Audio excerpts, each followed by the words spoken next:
الحمدللہ الذی زین النبیین بحبیبہ المصطفى ومن علی المؤمنین بنبیہ المجتبى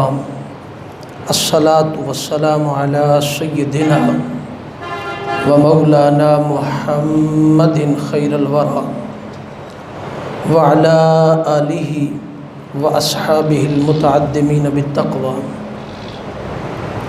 اما بعد اعوذ باللہ من الشیطان الرجیم بسم اللہ الرحمن الرحیم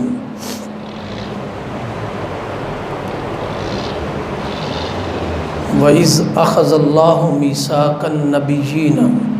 لَمَا آتَيْتُكُم مِّن كِتَابٍ وَحِكْمَةٍ صدق اللہ مولانا العظیم مولایا صلی وسلم دائما ابدا علی حبیبک خیر الخلق کلہم والحبیب الذی ترجا شفاعته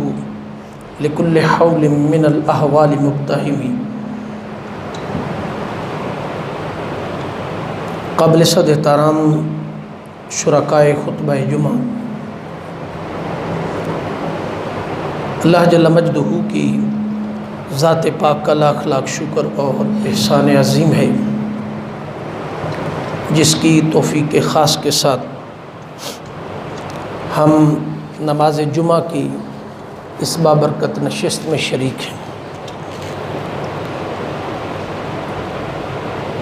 حاضرین محترم، ربیع الاول شریف کا بابرکت مہینہ اپنی پوری آب و تاب کے ساتھ اپنی پوری رعنائیوں کی کرنوں کو بکھیرتا ہوا اہل ایمان کے دلوں کو منور کرتا ہوا حضور علیہ السلام کی محبت کے پھول بکھیرتا ہوا گزر رہا ہے۔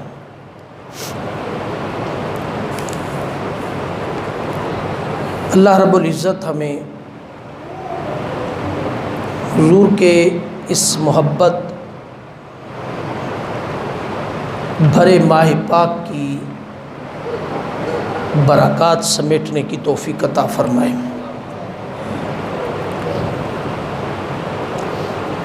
آج ہم حضور علیہ السلام کے بچپن کا ذکر کریں گے۔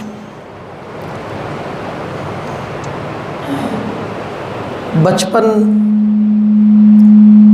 حضور علیہ السلام کی ولادت باسعادت کا کچھ تذکرہ پچھلے جمعۃ المبارک پر ہو گیا تھا۔ آج ہم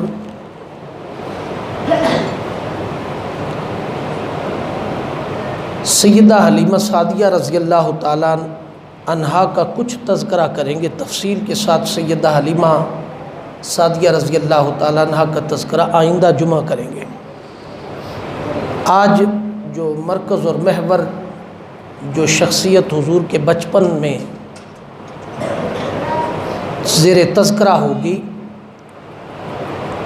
وہ حضرت عبد المطلب اور حضرت ابو طالب رضی اللہ تعالیٰ عنہ ہوں گے۔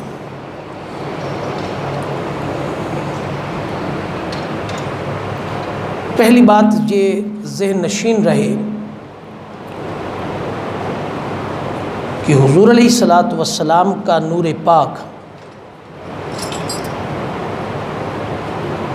حضرت آدم علیہ السلام سے لے کر حضرت عبداللہ رضی اللہ تعالی عنہ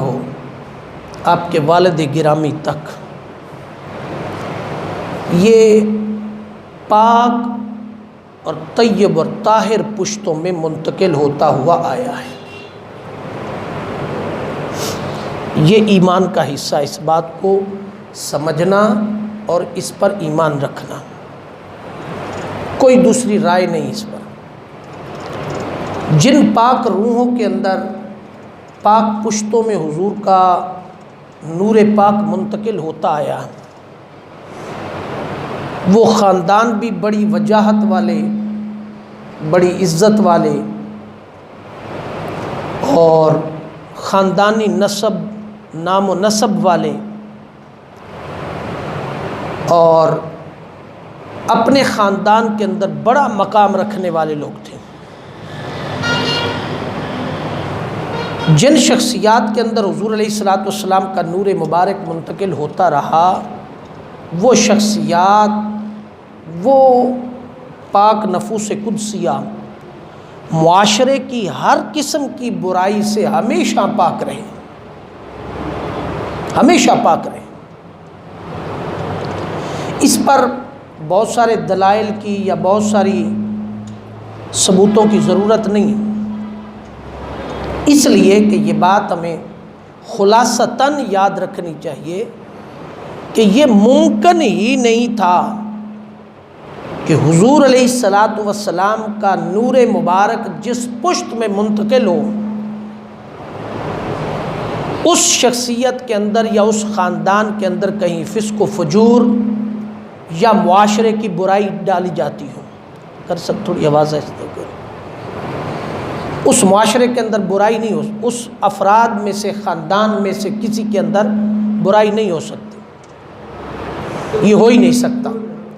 یہ رب کائنات کو بھی گوارا نہیں تھا، منظور نہیں تھا۔ دوسری بات، کبھی اسی مہینے کے اندر وقت ملا تو حضور علیہ الصلاۃ والسلام کی ہم پاک پشتوں کا ذکر بھی کریں گے، آپ کے نسب پاک کا ذکر کریں گے، مگر اس وقت جو بات میں یہاں سے شروع کرنے لگا ہوں وہ حضرت عبد المطلب رضی اللہ تعالیٰ عنہ، آپ کے دادا پاک، خاندان کے لحاظ سے وجاہت، عزت، وقار، حسن، یہ اس خاندان کا اثاثہ تھا۔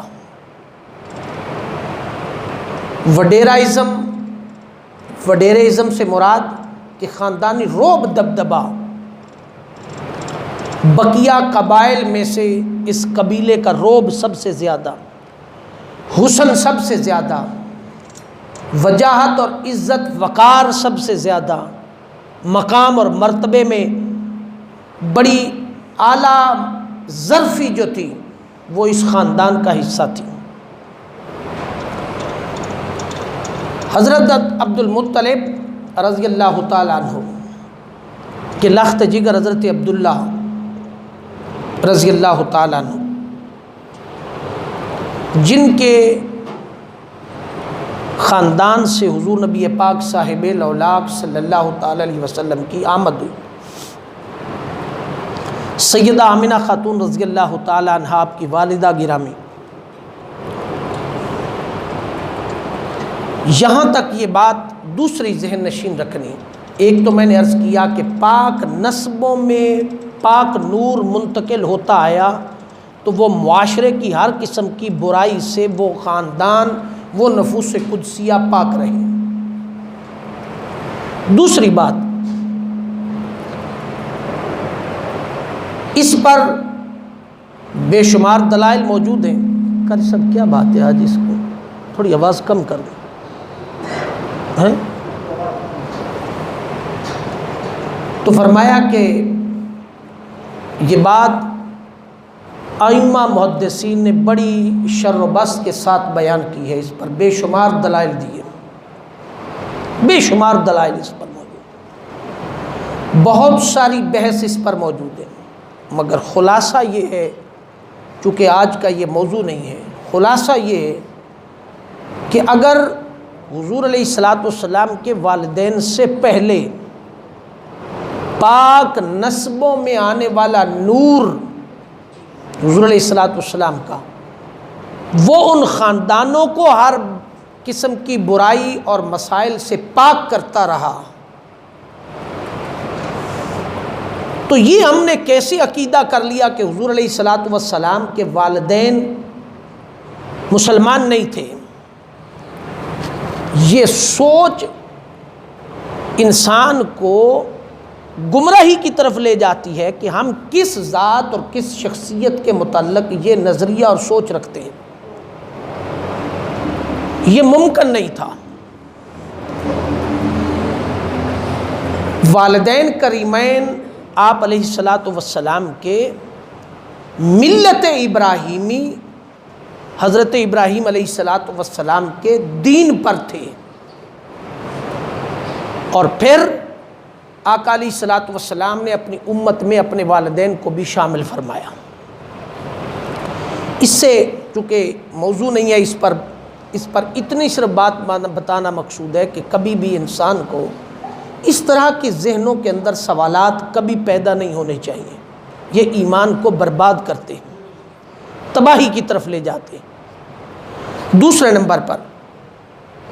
ہم جہاں سے بات شروع کرنے لگے وہ یہ ہے کہ حضور علیہ الصلاۃ والسلام کم و بیش 4 سال کی عمر مبارک ہے۔ میں نے درمیان میں حضرت حلیمہ سعدیہ رضی اللہ تعالی عنہا کی کفالت کو درمیان میں چھوڑا ہے، وہ تذکرہ آئندہ جمعے پر کریں گے اور تفصیل سے کریں گے۔ کم و بیش 4.5 سال کی عمر مبارک ہے۔ آپ علیہ الصلاۃ والسلام کی والدہ محترمہ کا انتقال ہوا، والد پہلے دنیا سے رخصت ہو گئے تھے۔ شان یتیمی بھی حضور علیہ الصلاۃ والسلام کا بڑا اعزاز تھا، شان یتیمی بھی بڑا اعزاز تھا، اس کی بہت ساری حکمتیں ہیں۔ حضرت ام ایمن رضی اللہ تعالی عنہا آپ کو لے کر مکہ مکرمہ پہنچیں تو آپ کے دادا حضرت عبد المطلب رضی اللہ تعالی عنہ کو کفالت میں دے دیا گیا۔ 2 سال کم و بیش کا عرصہ حضرت عبد المطلب رضی اللہ تعالی عنہ کی کفالت میں آقا علیہ الصلوۃ والسلام رہے۔ حضرت عبد المطلب رضی اللہ تعالیٰ عنہ کا حضور کی ذات کے ساتھ ایک عقیدت مندانہ تعلق تھا، دادا ہونے کا رشتہ الگ تھا، وہ پیار محبت الگ تھا، مگر حضور کی ذات سے ایک عقیدت، ایک محبت اور والہانہ محبت حضور کی ذات کے ساتھ حضرت عبد المطلب کو تھی۔ اس کی مثال سیرت الرسول کے اندر شیخ الاسلام پروفیسر ڈاکٹر محمد طاہر القادری مدد اللہ العالی نے آپ کے بچپن کے تذکرے میں بیان فرمائی کہ کبھی حضرت عبد المطلب نے آپ کے بغیر کھانا نہیں کھایا تھا، اور ہر وقت اپنے ساتھ رکھتے تھے، ہر وقت اپنے ساتھ رکھتے تھے۔ کثرت سے اولاد ہونے کے باوجود جو مقام آقا علیہ الصلوۃ والسلام کا تھا وہ حضرت عبد المطلب کے ہاں آپ کی بقیہ اولاد کا مقام نہیں تھا، منفرد مقام تھا، اور عزت اور وقار بقیہ اولاد سے زیادہ تھا۔ آپ کا معمول ہوتا تھا کہ جو کام بقیہ اولاد سے نہیں ہوتا تھا آخر کار وہ کام آپ آقا علیہ الصلوۃ والسلام کے سپرد فرماتے تو وہ کام آسانی سے ہو جاتا تھا۔ اس کی مثال ایک ہے کہ ایک دفعہ حضرت عبد المطلب رضی اللہ تعالیٰ عنہ کے اونٹ گم ہو گئے، آپ کے بقیہ بیٹے تلاش کر کر کے تھک گئے، نہ ملے۔ آپ نے سابقہ روایات کے مطابق حسب روایت حضرت عبد المطلب رضی اللہ تعالیٰ عنہ نے آقا علیہ الصلوۃ والسلام کو یہ ٹاسک دیا، فرمایا کہ اونٹ تلاش کر لیں۔ آقا علیہ الصلوۃ والسلام تلاش کرنے کے لیے نکلے تو واپسی میں تاخیر ہو گئی، واپس آتے آتے اتنی تاخیر ہو گئی کہ سورج غروب ہونے کو تھا، تو حضرت عبد المطلب رضی اللہ تعالیٰ عنہ سخت پریشان کہ میرا پوتا کہاں ہے۔ اس تشویش کے عالم میں حضرت عبد المطلب رضی اللہ تعالیٰ عنہ حرم کعبہ میں تشریف لے گئے اور غلاف کعبہ کو پکڑ کر، اس وقت اس زمانے میں بھی کعبۃ اللہ پر غلاف چڑھایا جاتا تھا، اور غلاف کعبہ جو ہے، غلاف کعبہ جو ہے، یہ کعبۃ اللہ پر غلاف چڑھانے کی پہلی جو ابتدا ہے وہ طبہ الخمیری نے کی تھی، طبہ الخمیری نے کی تھی، اس پر پھر کبھی بات کریں گے۔ آپ نے غلاف کعبہ کو پکڑا اور پکڑ کر اللہ رب العزت کی بارگاہ میں دعا فرمائی، اور دعا کے الفاظ کیا ہے جسے المواہب الدنیا نے بیان فرمایا اور دیگر محدثین نے بیان فرمایا، حضرت عبد المطلب رضی اللہ تعالیٰ نے فرمایا، اے اللہ میرے شاہ سوار اور میرے جگر پارے محمد صلی اللہ علیہ وسلم کو جلد لٹا دے۔ یہ حضرت عبد المطلب کے الفاظ ہیں۔ بہت ساری چیزیں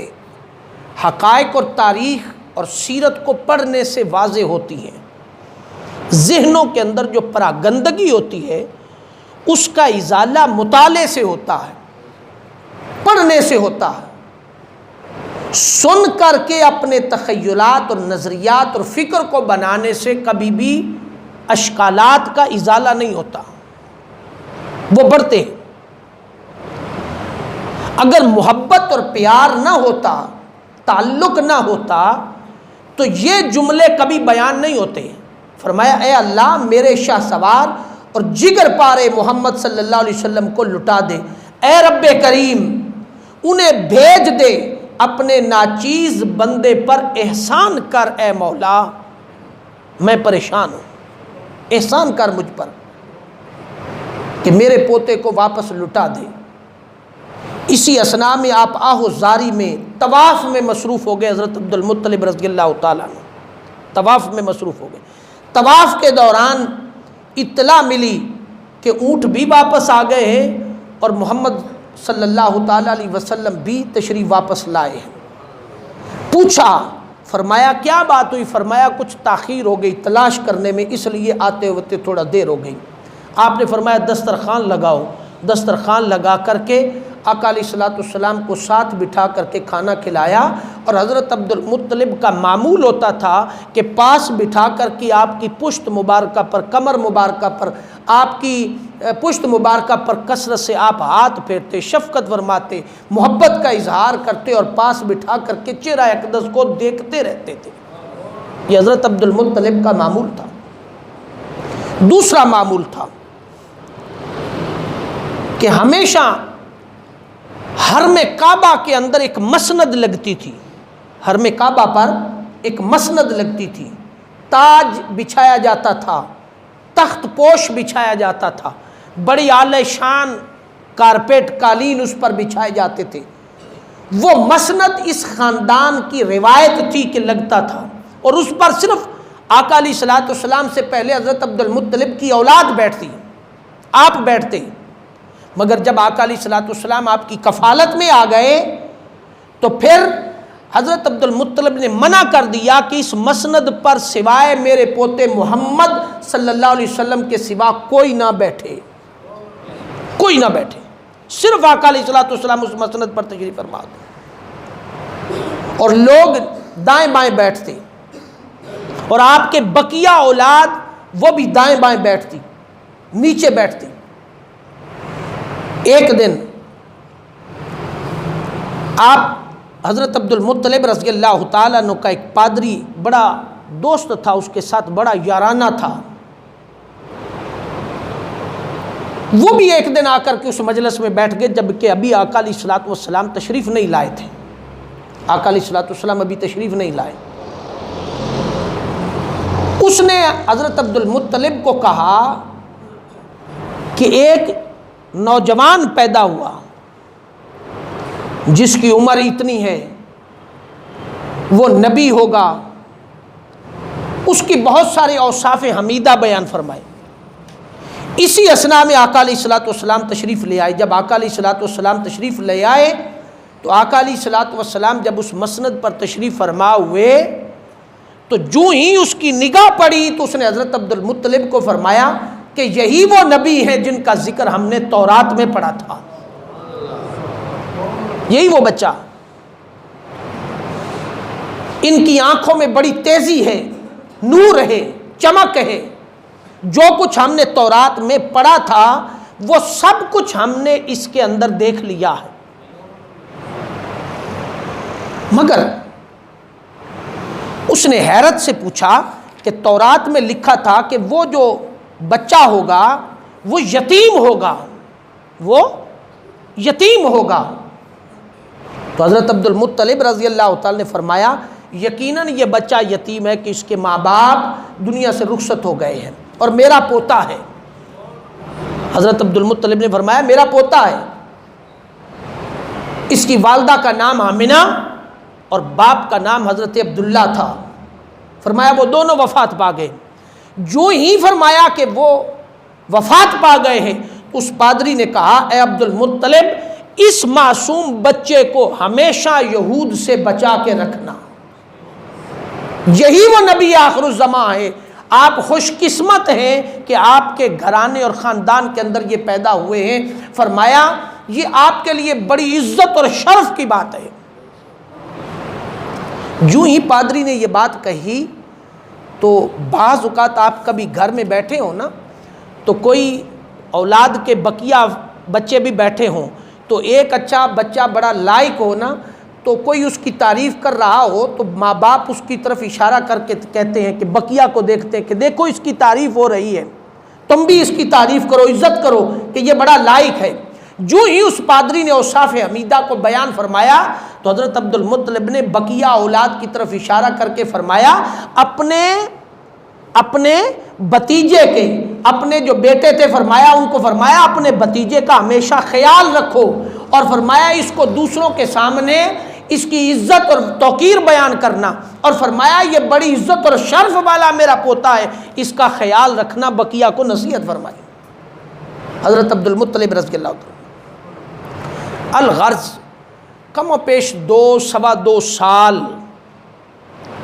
آقا علیہ الصلوۃ والسلام حضرت عبد المطلب رضی اللہ تعالیٰ عنہ کی کفالت میں رہے۔ اب آقا علیہ الصلوۃ والسلام کی عمر مبارک کم و پیش 8 سال ہو گئی ہے، اور حضرت ابو طالب رضی اللہ تعالیٰ عنہ کی عمر مبارک 110 سال ہو گئی، 110 سال کو پہنچ گئی۔ آقا علیہ الصلوۃ والسلام اپنے دادا جان کے پاس بیٹھے، اور دادا اور پوتا دونوں آپس میں محو گفتگو ہیں، اور فرما رہے ہیں حضرت عبد المطلب فرمایا میرے پوتے محمد، آخر انسان نے ایک دن دنیا سے چلے جانا ہے، یہ امر ربی ہے، میری عمر اب 110 سال ہو گئی ہے، میرا وقت بھی شاید قریب ہے کہ میں بھی دنیا سے رخصت ہو جاؤں، مجھے کسی اولاد میں سے کسی کی فکر نہیں سوائے تیرے کہ میں اپنے بعد تجھے کس کی کفالت میں دے کے جاؤں، کیا کروں، سب سے زیادہ فکر آپ کی ہے۔ اسی اثناء میں حضرت ابو طالب رضی اللہ تعالیٰ عنہ تشریف لاتے ہیں، جو حضرت عبداللہ کے سگے بھائی ہیں۔ ان کو دیکھا حضرت عبد المطلب رضی اللہ تعالیٰ عنہ نے، اور بڑی انہماک کے ساتھ دیکھنے کے بعد فرماتے ابو طالب مجھے بقیہ اولاد میں سے سب سے زیادہ موزوں آپ دکھائی دیتے ہیں کہ میرے پوتے محمد کی کفالت آپ کریں، میرے بعد سب سے زیادہ موزوں آپ دکھائی دیتے ہیں۔ جرت بھی ہے، ہمت بھی ہے، وجاہت بھی ہے، حسن بھی ہے، کمالات بھی ہیں، شخصیت بھی ہے، باروق بھی ہے، ساری چیزیں جو مجھے درکار ہیں ابو طالب وہ تمہارے اندر موجود ہے، لہٰذا میں اپنے بعد اپنے پوتے محمد صلی اللہ علیہ وسلم کو آپ کی کفالت میں دیتا ہوں کہ میرے بعد اس کی کفالت آپ کے ذمے ہے، خیال رکھنا۔ حضرت ابو طالب رضی اللہ تعالیٰ عنہ نے یہ بات تسلیم فرما لی۔ دلائل النبوت کے اندر اس واقعے کو بیان کرتے ہوئے یہ وصیت حضرت عبد المطلب رضی اللہ تعالیٰ عنہ نے بیان فرما دی۔ جب وصیت ہو گئی ان کے حوالے کر دیا، فرمایا میری زندگی کا کوئی پتہ نہیں کب میں دنیا سے رخصت ہو جاؤں۔ یہ وصیت کرنے کے بعد حضرت ابو طالب فرماتے ہیں کہ میرا دل بہت ہلکا ہو گیا، جیسے میرا اوپر بہت بڑا بوجھ تھا جو اتر گیا، میں نے اپنی ذمہ داری کو پورا فرما دیا۔ حتیٰ کہ حضرت ابو عبد المطلب رضی اللہ تعالیٰ عنہ 110 سال کی عمر میں دنیا سے رخصت ہو گئے، 110 سال کی عمر میں۔ حضرت ابو طالب رضی اللہ تعالیٰ عنہ کی کفالت، یہ بات سے نشین رکھیں، بہت سارے اس پر بحث ہوتی ہے، بہت سارے ایمان ابو طالب پر باتیں ہوتی ہیں۔ میں اس وقت بحث میں یا مباحثے میں جانے کی بجائے، کیونکہ موضوع بھی نہیں میرا، مجھے صرف اتنا پتہ ہے، سارے دلائل ایک طرف پڑے، دلائل سے انکار نہیں، دلائل اپنی جگہ پر حق ہیں، درست ہیں، احادیث بھری پڑی ہیں، بہت کچھ ہے، دیے جا سکتے ہیں، علم کی بنیاد پر بھی اس معاملے کو ثابت کیا جا سکتا، مگر میں اس وقت نہ علمی گفتگو میں نہ کسی اور پہلو پر جائے بغیر صرف ایک بات آپ کو سمپل بتانا چاہتا ہوں کہ حضرت آدم علیہ السلام سے لے کر حضرت عبداللہ رضی اللہ تعالی عنہ تک اگر نور پاک پشتوں میں منتقل ہو سکتا ہے تو یہ کیسے ممکن ہے کہ کفالت کرنے والا شخص جو ہے وہ غیر مسلم رہے؟ یہ کیسے ممکن ہے؟ بس یہ سمپل بات ہے۔ دلائل کی طرف میں نے آپ کو پہلے کہا میں نہیں جا رہا، کتابیں بھری پڑی ہیں، بہت کچھ ہے، انبار ہیں دلائل کے، اور علم اور دلائل کی بنیاد پر یہ ساری باتیں ثابت کی جا سکتی ہیں، مگر میں صرف یہ بات عرض کرنا چاہتا ہوں کہ جس گھر میں آقا علیہ الصلوۃ والسلام تشریف لے جائیں وہ گھر چمکنے لگے، اس گھر کی رونقیں آباد ہو جائیں، سیدہ حلیمہ سعدیہ رضی اللہ تعالیٰ عنہ اٹھا کر کے لے جائیں، آئی تھیں لاغر اٹھنی پر، بڑے بڑے عمراء کے بچے آپ نے تقسیم ہو گئے تھے، لاغر اٹھنی کے چلنے کی وجہ سے پیچھے رہ گئی، آپ کو یتیم بچہ ملا، اٹھا کے گھر لے گئی، جانے کی دیر تھی کہ گھر کا مقدر بدلتا چلا گیا، حالات بدل گئے۔ الغرض چونکہ وہ تفصیل سے ذکر ہوگا آئندہ جمعے پر، مگر ساری باتیں اپنی جگہ پر۔ حضرت ابو طالب رضی اللہ تعالیٰ عنہ حضرت عبد المطلب کی طرح کفالت میں یکسوئی کے ساتھ، انہماک کے ساتھ مصروف ہو گئے، حتیٰ کہ وہی روش، وہی روایت، وہی طریقہ جو حضرت عبد المطلب کا تھا، کبھی الگ بٹھا کے کھانا نہیں کھلایا، کبھی اپنے آپ سے الگ نہیں کیا، کبھی تنہا نہیں چھوڑا، کبھی دوسروں کے رحم و کرم پر نہیں چھوڑا۔ الغرض 8 سال کی عمر سے لے کر 25 سال کی عمر تک، 25 سال کی عمر تک حضرت ابو طالب رضی اللہ تعالیٰ عنہ حضور کے ساتھ ایک ایک لمحہ رہے، ایک ایک لمحہ رہے، تانے بھی آئے، فتوے بھی لگے، کردار کشی بھی ہوئی، سب کچھ ہوا، مگر تنہا نہیں چھوڑا، تنہا نہیں چھوڑا۔ حتیٰ کہ آقا علیہ الصلوۃ والسلام نے دعوت اور تبلیغ کا آغاز کیا تو پہلا مرکز اور مسکن حضرت ابو طالب کا گھر تھا، حضرت ابو طالب کا گھر تھا، وہاں سے آغاز ہوا، حتیٰ کہ 25 سال کی عمر مبارکہ میں شادی کے مرحلے تک حضرت ابو طالب ساتھ ہیں۔ 12 سال کی عمر میں آقا علیہ الصلوۃ والسلام نے پہلا تجارتی سفر فرمایا، 12 سال کی عمر میں شام کا، دمشق کا آپ نے سفر فرمایا، وہاں سے راستے شادی کے ہموار ہوتے گئے۔ حضرت ام المومنین حضرت خدیجۃ الکبریٰ رضی اللہ تعالیٰ عنہا کی شادی پہلی، آپ کی عمر مبارک 40 سال اور آقا علیہ الصلوۃ والسلام کی عمر مبارک 25 سال، اتنا ڈیفرنٹ تھا شادی کا۔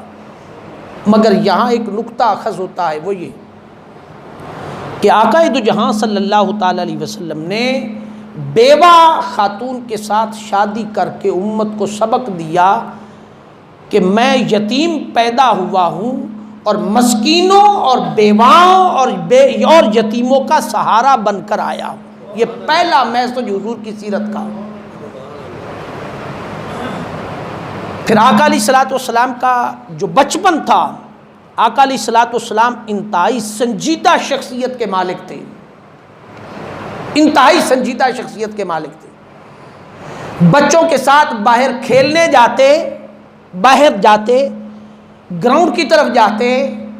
تو لوگوں اور دیگر بچوں کو ہدایات عطا فرماتے، ہدایات دیتے، اور سنجیدگی اور متانت آپ کی زندگی کا مشغلہ رہا۔ سب سے بڑی امپورٹنٹ بات کہ آپ نے بچپن کی عمر کے اندر بھی اپنا وقت ضائع نہیں کیا، توجہ ہمیشہ اللہ رب العزت کی طرف راغب رہی، ہمیشہ اللہ رب العزت کی طرف راغب رہی، اور ہمیشہ دوسروں کی مدد کرنے میں وقت گزارا، ہمیشہ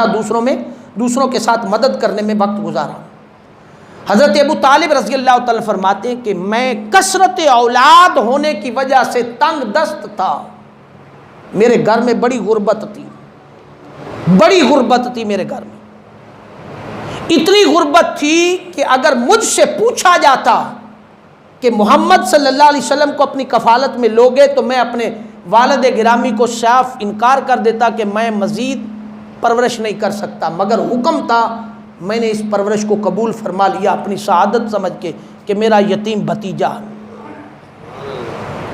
آپ فرماتے جو ہی میں آقا علیہ الصلوۃ والسلام کو اپنے گھر لے کر آیا تو میرے گھر کے حالات یکساں بدلتے چلے گئے، حتیٰ کہ ہم جب اکٹھے کھانا کھانے بیٹھتے تو کثرت اولاد ہونے کی وجہ سے سب کو جب ایک دسترخوان پر بٹھاتے تو میں بقیہ بچوں کو اشارتاً کنایتاً پہلے بتا دیتا کہ جب تک میرا بھتیجا سیر ہو کے پیٹ بھر کے کھانا نہ کھا لے اس وقت تک آپ نے آہستہ آہستہ فارمیلٹی پوری کرنی ہے، جب وہ سیر ہو کے کھا کے پیچھے ہٹ جائے تو پھر آپ اپنا حصے کا کھا لینا۔ مگر آقا علیہ الصلوۃ والسلام سے تو کوئی بات چھپ نہیں سکتی تھی نا، حضور دیکھتے، حضور کو یہ بات اچھی نہیں لگتی،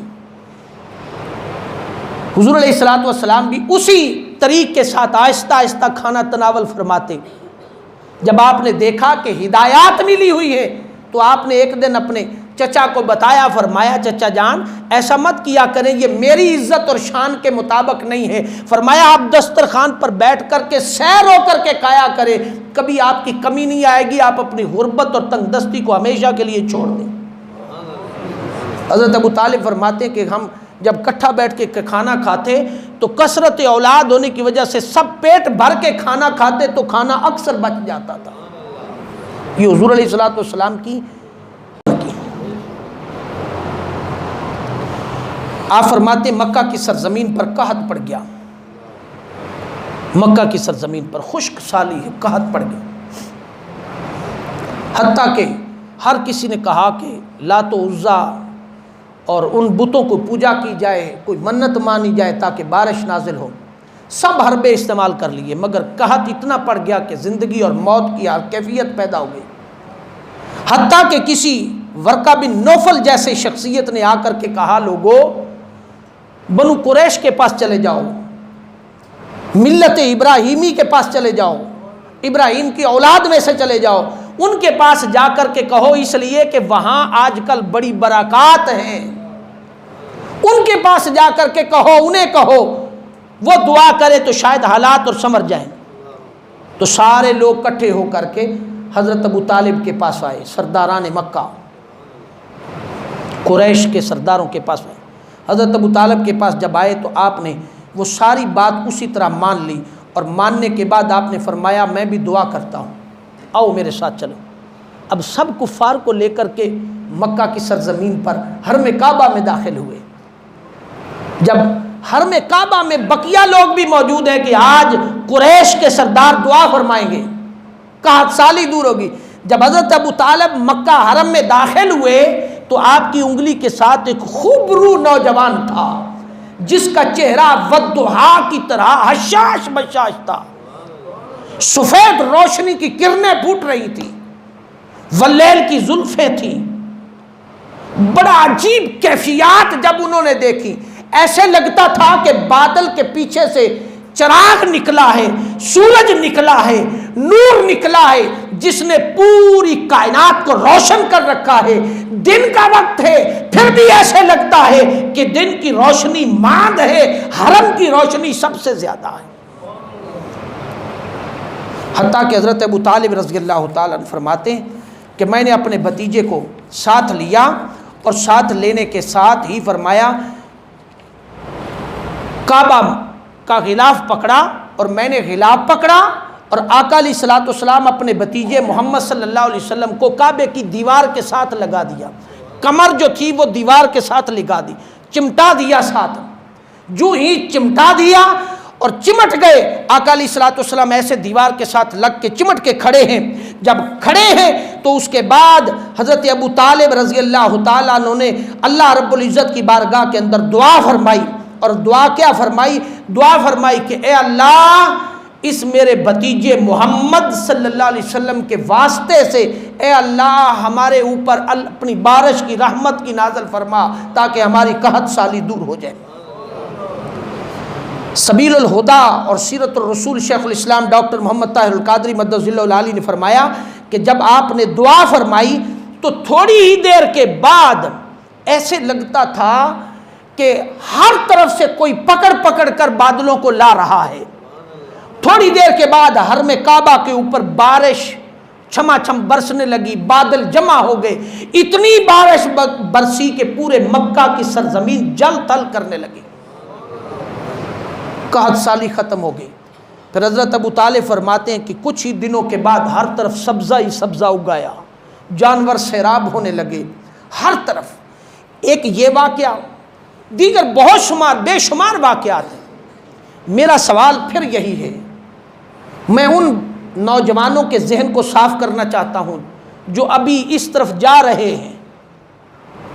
ایک بات یاد رکھے ہمیشہ ذہن کے اندر، جن کے واسطے سے ابو طالب دعا فرمائیں رب چھما چھم بارش دینے لگ جائے، جس کے گھر کے حالات بدل جائیں، وہ محمد صلی اللہ علیہ وسلم، وہ رحمت للعالمین، جن کو 8 سال کی عمر سے لے کر 30 سال کی عمر تک حضرت ابو طالب نے کفالت کی ہو، پالا ہو، خدمت کی ہو، ہر مشکل وقت میں ساتھ رہے ہو، ان کی خدمت کی ہو، یہ کیسے ہو سکتا ہے کہ اللہ کا نبی اپنے خدمت گار کو محروم کر دے؟ سل ربیہ کا واقعہ یاد ہے؟ حضرت ربیہ کیا کرتے تھے؟ حضرت ربیہ کیا کرتے تھے؟ حضرت ربیہ صرف کلمہ گو مسلمان ضرور تھے، مگر سیابی تھے، مگر کرتے کیا تھے؟ لوٹے بھرتے تھے، حضور کے نالین اٹھاتے تھے، حضور کے جوڑے استری کرتے تھے، کپڑے دھوتے تھے، نالین پاک اٹھاتے، خدمت میں ہر وقت رہتے۔ تو آقا علیہ الصلوۃ والسلام نے فرمایا ربیہ تو نے بڑی خدمت کی ہے، مانگ کیا مانگنا چاہتے ہو؟ فرمایا یا رسول اللہ آپ سے آپ ہی کو مانگتا ہوں۔ کیا؟ فرمایا جنت میں بھی آقا اسی طرح آپ کے جوڑے اٹھاؤں، آپ کی خدمت کروں۔ وہ اس خدمت کا صلہ، وہ یہودی بچہ جو حضور کی بارگاہ میں اکثر آ کر کے بیٹھتا، اکثر آ کر کے حضور کی بارگاہ میں بیٹھتا اور بیٹھا رہتا حضور کی بارگاہ کے اندر، حضور سے محبت ہو گئی تھی، حضور سے کبھی کبھار حضور علیہ الصلوۃ والسلام کے جوڑے پکڑ کر کے سیدھے کر دیتا، حضور علیہ الصلوۃ والسلام کے نالین پاک اٹھا کر کے سامنے رکھ دیتا، حضور علیہ الصلوۃ والسلام کی خدمت میں اکثر آ کر کے بیٹھتا۔ اس کو کلمہ پڑھنے کا وقت نصیب نہیں ہوا، موت آ گئی، والدین منع بھی کرتے رہے مگر موت آ گئی۔ حضور علیہ الصلوۃ والسلام کو پتہ چلا تو حضور علیہ الصلوۃ والسلام اس کے گھر تشریف لے گئے، اس کے گھر تشریف لے گئے، کرم نوازی فرمائی، اس کی قبر پر جا کر کے کھڑے فاتحہ پڑھی، اور فاتحہ پڑھنے کے بعد آپ نے فرمایا مولا اس کو ایمان کی خیرات عطا فرما، اگر اس کو مل سکتی ہے تو حضرت ابو طالب کو کیوں نہیں مل سکتی تھی؟ سوچنے کی بات ہے کہ ہمارے اندر ہم نکتہ چینی اور اعتراضات کرتے کرتے کرتے ہم اس نہج پر آ کر کے پہنچ گئے ہیں کہ ہم نے مقدس مقامات اور مقدس ہستیوں کو بھی نہیں چھوڑا۔ ہم نے یہ بھی نہیں سوچا کہ یہ بات کس کے لیے کرنے لگا اور کس کی خاطر کرنے لگا ہوں، ہم نے یہ بھی نہیں سوچا۔ دوسری بات، المواہب الدنیا کے اندر الطبقات الکبریٰ کے اندر بیان فرمایا حضور علیہ الصلوۃ والسلام خشک زمین سے سفر کر رہے، چاچا بھتیجا دونوں، کوئی اور نہیں، خشک زمین ہے۔ الطبقات الکبریٰ کے اندر بیان فرمایا، الوفاء الوفا علامہ ابن جوزی رحمۃ اللہ تعالیٰ نے بیان فرمایا، علامہ ابن طبری نے بیان فرمایا، ملا علی قاری رحمہ اللہ نے بیان فرمایا، اور سعد ابن طبقات نے لکھا ہے۔ پھر اس کے بعد علامہ شیخ عبدالحق محدث دہلوی رحمۃ اللہ تعالیٰ نے بیان فرمایا کہ چاچا بھتیجا دونوں خشک زمین سے گزر رہے، اتنا طویل سفر کہ حضرت ابو طالب رضی اللہ تعالیٰ عنہ شدت پیاس سے زبان مبارکہ باہر آ گئی، اور آپ نے کہا بھتیجے اب مزید ایک قدم اس سے آگے نہیں جا سکتا کہ میری جان پر بن گئی ہے، پیاس کی شدت ہے، پانی نہ ملا تو شاید میں زندگی سے ہاتھ دھو بیٹھوں، شاید میں زندگی سے ہاتھ دھو۔ جب یہ کیفیت دیکھی بھتیجے سے رہا نہ گیا، بھتیجے سے رہا نہ گیا۔ آقا دو جہاں صلی اللہ علیہ وسلم اپنے چچا جان کی یہ کیفیت دیکھ کر کے برداشت نہ کر سکے۔ اسی لمحے آقا علیہ الصلوۃ والسلام پاس ایک سخت چٹان تھی، پتھر تھا، پتھر، زور سے آقا علیہ الصلوۃ والسلام نے اپنے پاؤں کی ایڑی ماری اور ایک چشمہ پھوٹا،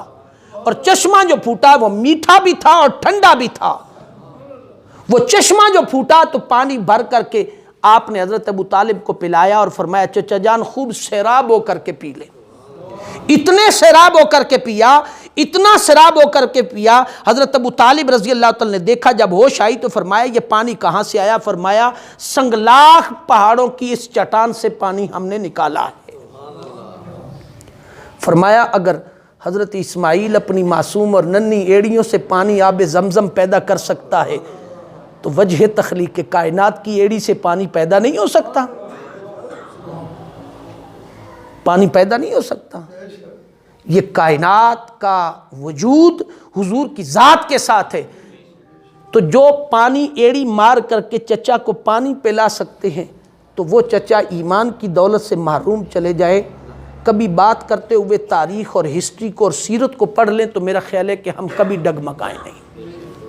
آج کی بات ہم یہاں ختم کریں گے، آئندہ جمعہ سیدہ حلیمہ سعدیہ رضی اللہ تعالیٰ